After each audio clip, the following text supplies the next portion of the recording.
After I caught my husband cheating, I let him believe I was blind to his affair. On our anniversary, he proudly showed off the luxury car he'd bought for his mistress using my money. That night I left him with no wife, no car, no money, and no mistress. "You're working late again?" Greg called from the kitchen, his tone dripping with fake concern. I glanced up from my laptop, masking the irritation bubbling beneath the surface. "Big deadlines this week," I said casually. He smirked, pouring himself a glass of wine. "You've got to take it easy, Holly. Life isn't just about work, you know." If only he knew. My name is Holly, and for the last 6 months, I've been living a double life. Not the glamorous, exciting kind. No. My double life consisted of pretending everything was fine while quietly piecing together evidence of my husband's betrayal. It started with small things: late-night meetings that didn't make sense, charges on our credit card for expensive restaurants I hadn't visited, and a faint whiff of unfamiliar perfume on his clothes. At first, I told myself I was imagining it, but one day, while organizing the mail, I found a receipt for a down payment on a car, a luxury car. That wasn't for me. I confronted him lightly at first, asking about the unusual expenses. Greg, ever the smooth talker, waved it off. "Work perks," he'd said with a grin. "You know how my clients like to celebrate?" I wanted to believe him, but something about the way he avoided my eyes told me the truth was far less innocent. So, I started paying attention. It didn't take long to uncover the full picture. Greg wasn't just cheating, he was using our shared savings to fund a lifestyle for Melanie, his so-called client. Expensive dinners, shopping sprees, and the piece de resistance, the car he planned to present to her as an anniversary gift. The audacity of it all was breathtaking. Here I was, working late nights to secure our future, while he drained our accounts to impress a woman who probably couldn't spell commitment if her life depended on it. But instead of confronting him, I stayed quiet. That night, as Greg settled onto the couch, I opened my laptop and began to plan. I researched fraud reporting procedures, legal options, and even looked up repossession companies. Every keystroke was fueled by a determination I hadn't felt in years. Greg thought he was clever, but he didn't realize he'd underestimated me. If you wanted to play dirty, I was ready to clean house. For the next few weeks, I played my part perfectly. I laughed at Greg's jokes, asked about his business trips, and even pretended not to notice when he'd come home smelling like an overpriced cologne I didn't buy for him. But behind the scenes, I was building my case. The first step was filing a fraud report. The car was purchased with our joint funds, but the dealership papers only had Greg's name on them, a detail I used to my advantage. I contacted the dealership under the guise of needing more information about the transaction. By the time I hung up, I had everything I needed: dates, amounts, and proof that the purchase had been made without my consent. I followed that up with a call to the bank. "I believe my account has been compromised," I told the fraud department. "There's a transaction I didn't authorize, and it's a significant amount." They flagged the account and opened an investigation. Every step I took tightened the noose around Greg's scheme. Meanwhile, I kept an eye on him. Every time he smirked over his phone or whispered into it like a teenager sneaking a call, I took mental notes. I even managed to catch a glimpse of a text from Melanie. "Can't wait to see the surprise you promised." The surprise? The car, no doubt. The thought made my stomach turn. But it also fueled my resolve. Greg thought he was the master manipulator, but he'd forgotten one crucial thing. I knew how to wait. The anniversary plans came together almost too perfectly. Greg suggested a fancy dinner at one of the restaurants he loved to frequent with Melanie. "I want to treat you right," he'd said, flashing a grin that once made me swoon, but now only made my skin crawl. "Sounds wonderful," I replied, masking my contempt with a sweet smile. I knew what he was doing, using the dinner as a cover to present Melanie with the car afterward, but I wasn't about to let him get away with it. That night, after Greg left for another client meeting, I finalized the details with the fraud investigator. The car's purchase was flagged, and the repossession team was scheduled. Everything was set to unfold just as Greg thought he was winning. As I closed my laptop, I felt a strange sense of calm. For weeks, I'd been quietly carrying the weight of his betrayal, pretending not to notice the lies piling up around me. But now, the power had shifted. Greg had no idea his world was about to collapse. The night of our anniversary dinner arrived, and Greg was in his element. He strolled into the house wearing a sharp suit, holding a bouquet of roses, and a bottle of champagne. "Happy anniversary, babe," he said with a grin, leaning in to kiss my cheek. "Happy anniversary," I replied, my voice steady, my smile practiced. If he noticed the stiffness in my demeanor, he didn't show it. He was too busy gloating. At the restaurant, Greg spared no expense. He ordered the finest wine, the most extravagant dishes, and even arranged for a pianist to play our song. It would have been romantic if I hadn't known the truth. As he sipped his wine, Greg's phone buzzed. His expression lit up when he read the message. though he quickly tried to mask it. "Everything okay?" I asked, feigning curiosity. "Just a work thing," he said, slipping the phone back into his pocket. "Nothing to worry about." I nodded, biting back a smile. I knew exactly what the message said. Melanie was waiting for her surprise. After dinner, Greg suggested we take a walk. "It's such a beautiful night," he said, slipping his arm around my shoulders. I played along, letting him lead me back to the car. He opened the passenger door for me like the perfect gentleman, but I could see the excitement in his eyes. He was counting the minutes until he could ditch me and deliver his grand gesture to Melanie. Back at the house, I watched Greg check his watch repeatedly, his impatience barely concealed. "I've got to run out for a bit," he said finally, his tone casual. "Work emergency. On our anniversary?" I asked, tilting my head innocently. "It won't take long," he assured me. "Just something I need to handle." I smiled sweetly. "Of course, don't let me keep you." As he grabbed the keys and headed out the door, I sat back on the couch, my heart pounding. I could imagine the scene unfolding already. Greg pulling up to Melanie's place, handing her the keys, and basking in her adoration, until the repossession team arrived. I didn't have to wait long. An hour later, my phone buzzed with a text from Detective Ruiz. "Repossession complete. Everything went as planned." I stared at the screen, my hands trembling, a mix of relief and satisfaction washing over me. Greg had no idea yet, but his perfect little charade had just come crashing down, and this time, I wasn't the one left picking up the pieces. When Greg returned later that night, his face was flushed, and his usual swagger was noticeably absent. He slammed the front door harder than necessary, his keys clinking loudly as he tossed them on the counter. "Rough night?" I asked, glancing up from the book I was pretending to read. He shot me a look, but his words were measured. "Just some unexpected complications," he said, pulling at the knot of his tie. "Anything I can help with?" I asked, my voice dripping with feigned concern. "No," he snapped, then quickly softened his tone. "I mean, it's fine. Nothing for you to worry about." I bit back a smirk and returned to my book, letting the silence stretch between us.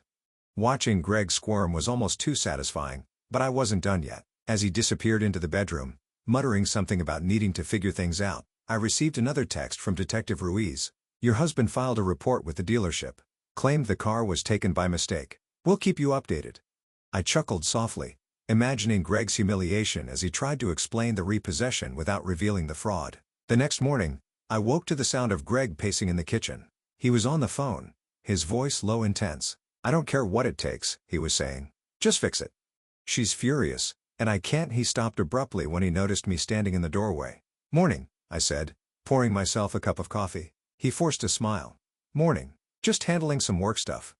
"Sounds stressful?" I said, taking a sip of coffee. "Anything I should know about?"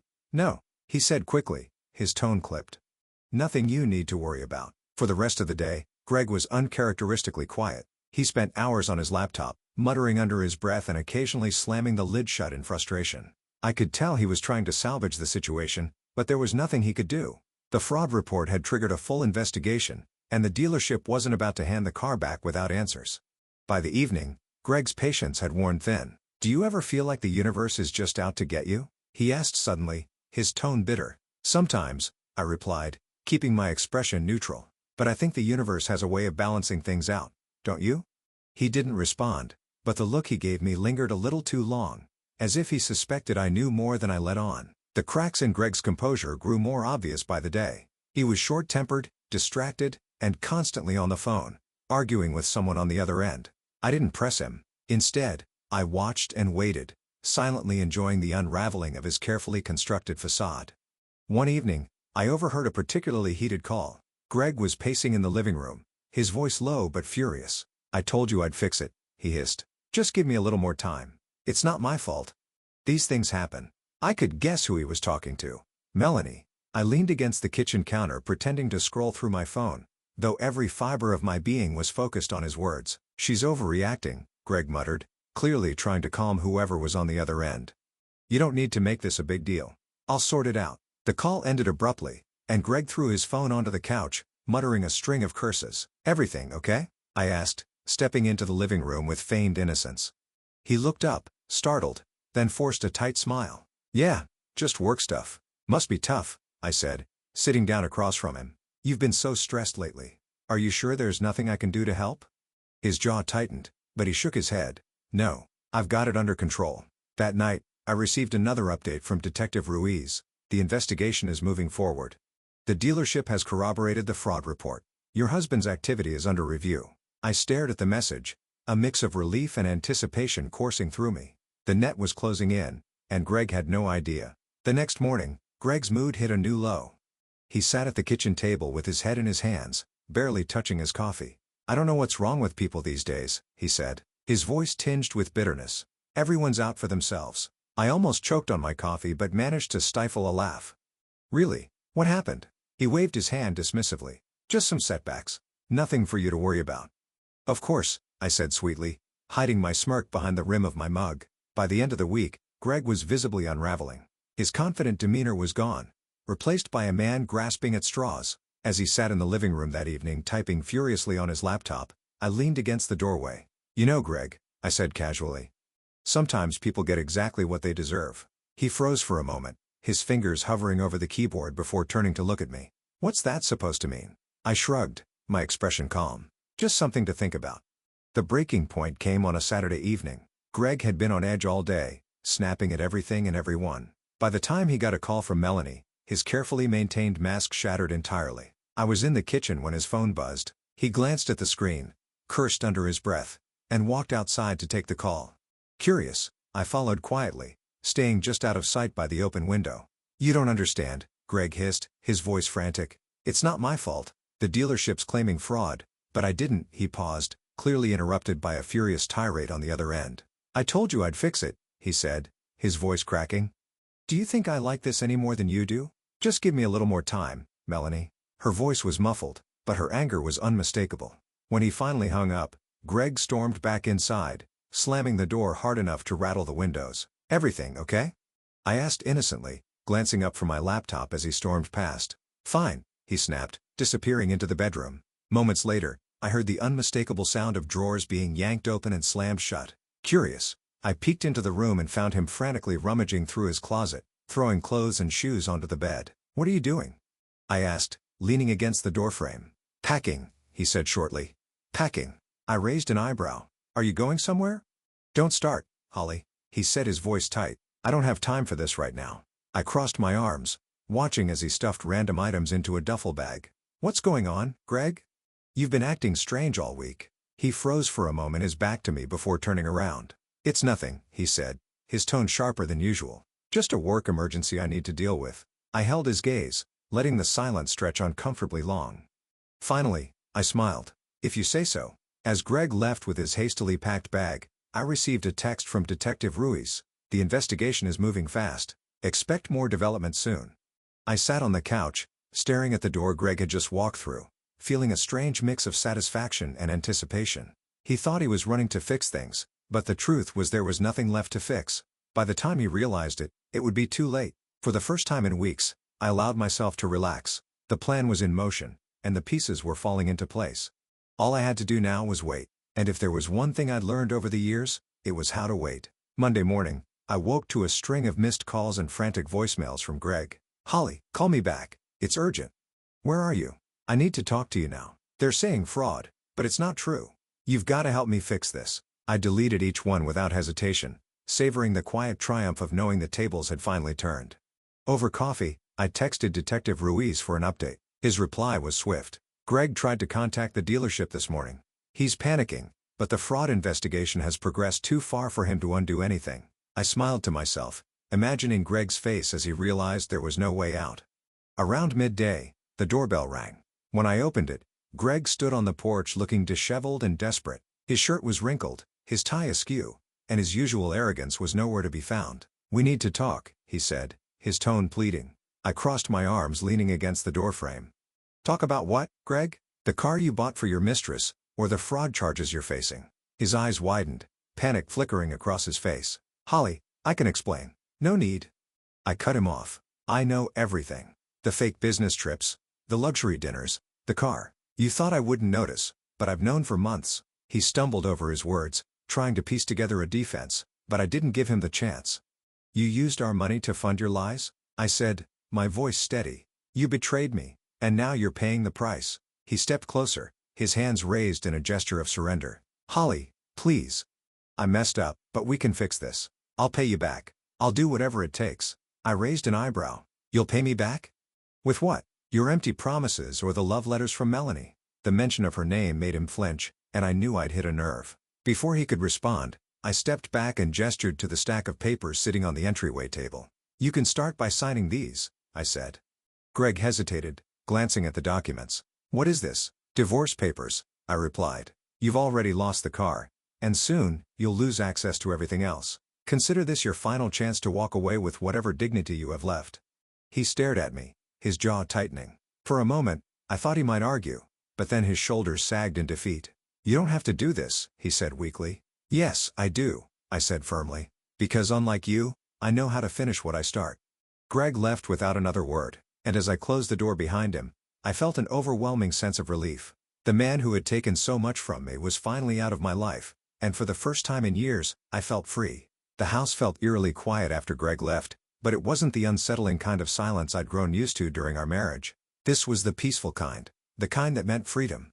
I sat at the kitchen table staring at the signed divorce papers. Greg had left reluctantly, his plea still echoing in my mind, but the weight of his betrayal no longer sat heavy on my shoulders. For the first time in months, I felt in control. Over the next few days, I started putting my life back together piece by piece. The first step was meeting with my lawyer to finalize the divorce. Clara, ever efficient, was thrilled with how smoothly things were progressing. With the fraud investigation and the financial evidence we've gathered, he doesn't have much leverage, Clara said, flipping through her notes. You'll keep the house, your assets, and any remaining funds he hasn't squandered. And what about the fraud case? I asked, my voice steady but curious.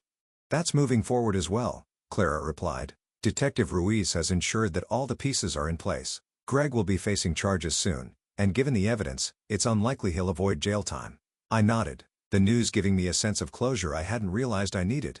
While the legal battles moved forward, I focused on reclaiming the space Greg had tried to overshadow. I rearranged the furniture, replaced the old curtains with ones I picked out, and even painted the living room a soft shade of blue, my favorite color, not his. Amanda came over one afternoon to help, armed with paint rollers and a bottle of wine.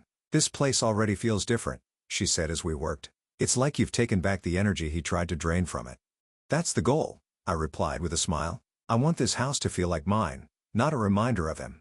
I also started reconnecting with friends I'd lost touch with during my marriage. Greg had always insisted on controlling our social life, dictating who we spent time with and when. Now, I was free to make my own choices.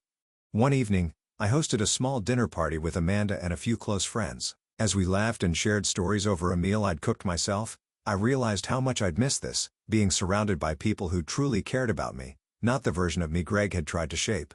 The investigation into Greg's fraud continued to make progress. Detective Ruiz called me with updates every few days, his tone always professional, but tinged with satisfaction. The dealership is cooperating fully, he said during one call. Greg's attempts to cover his tracks only made things worse for him. It's a matter of time before we see this through. I thanked him, feeling a mix of relief and validation. Greg had spent years trying to manipulate me, but in the end, he'd only outsmarted himself. As I hung up the phone, I stood in the middle of my freshly painted living room, taking it all in. The house was quiet, but it no longer felt empty. It felt like home. The weeks after Greg's departure brought a kind of peace I hadn't felt in years. The house, once filled with tension and lies, now felt like a sanctuary. One morning, as I sat on the back porch sipping coffee, I opened my notebook and started jotting down plans for the future. For so long, my life had revolved around keeping Greg happy, balancing his whims and smoothing over his mistakes. Now for the first time, I could focus entirely on myself. At the top of the page, I wrote, things I've always wanted to do. The list grew quickly. Redecorate the house, travel to Greece, start my own business, spend more time with friends and family. Each item felt like a step toward reclaiming my identity, one that had been overshadowed by Greg's selfishness for too long. I started small, tackling the first item on the list. With Amanda's help, I transformed the house into a reflection of my style. Warm, inviting, and unapologetically mine. We painted the walls in vibrant colors, replaced the furniture Greg had insisted on, and even turned his old home office into an art studio. This feels like you, Amanda said as we hung a large painting on the living room wall. It's like the house finally matches the person living in it. I smiled, feeling a surge of pride.